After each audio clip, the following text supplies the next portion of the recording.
അമ്മ എന്നെ തെറ്റിദ്ധരിക്കില്ലെന്ന് എനിക്ക് നല്ലോണം അറിയാം. നിന്റെ ഭാര്യ നിന്നെ തെറ്റിദ്ധരിച്ചിട്ടൊന്നുമില്ല.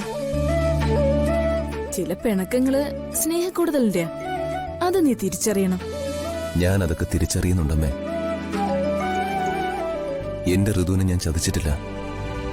എന്റെ മനസാക്ഷി എനിക്കല്ലേ അറിയൂ. അതുകൊണ്ട് എനിക്കൊരു ടെൻഷനും ഇല്ല. മോനെ, ഫ്രൂട്ട്സ് ഇവിടെ ഒത്തിരി ഇരിപ്പുണ്ടല്ലോ, പിന്നെ നിന്നെ വീണ്ടും വാങ്ങിച്ചേ? പ്രഗ്നന്റ് ആയിട്ടുള്ള പെൺകുട്ടികള് ഫ്രൂട്ട്സ് ധാരാളം കഴിക്കണം.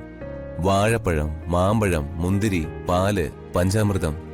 ആഹാ, നീ ഇതിനു മുമ്പ് എത്ര സ്ത്രീകളുടെ ആഹാര രീതികൾ ശ്രദ്ധിച്ചിട്ടുണ്ട്? ഞാനിതൊക്കെ നെറ്റിൽ നോക്കി പഠിച്ചെടുത്തതാ. ആ കുങ്കുമപ്പൂ വരെ ഞാൻ മേടിച്ചിട്ടുണ്ട്. അമ്മ എന്തായാലും ഋതുവിനോട് പറയണം, എന്നോടുള്ള പിണക്കമൊക്കെ ഋതു മാറ്റുവോ മാറ്റാതിരിക്കോ ചെയ്യട്ടെ. പക്ഷേ ഫുഡിന്റെ കാര്യങ്ങളിലൊക്കെ ഞാൻ പറയുന്ന ചില നിബന്ധനകള് ഋതു പാലിച്ചേ പറ്റൂ.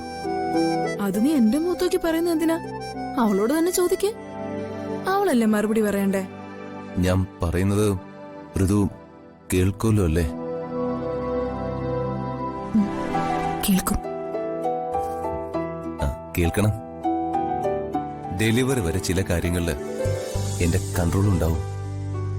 പിന്നെ ഭാര്യയുടെ കാര്യത്തിൽ ഏറ്റവും ഉത്തരവാദിത്തമുള്ളത് ഭർത്താവിന് തന്നെ ആയിരിക്കും.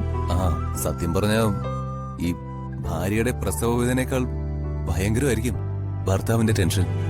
ആഹാ, ഇവള് ഗർഭിണിയാണെന്ന് അറിഞ്ഞു കഴിഞ്ഞപ്പോഴേ നിനക്ക് ഇത്രയും ടെൻഷനോ? അങ്ങനെയാണെങ്കിലേ ഇവള് ലേബർ റൂമിൽ കേറുമ്പോ പുറത്ത് നീ വലിയ കോലാഹലം ഉണ്ടാക്കുമല്ലോ.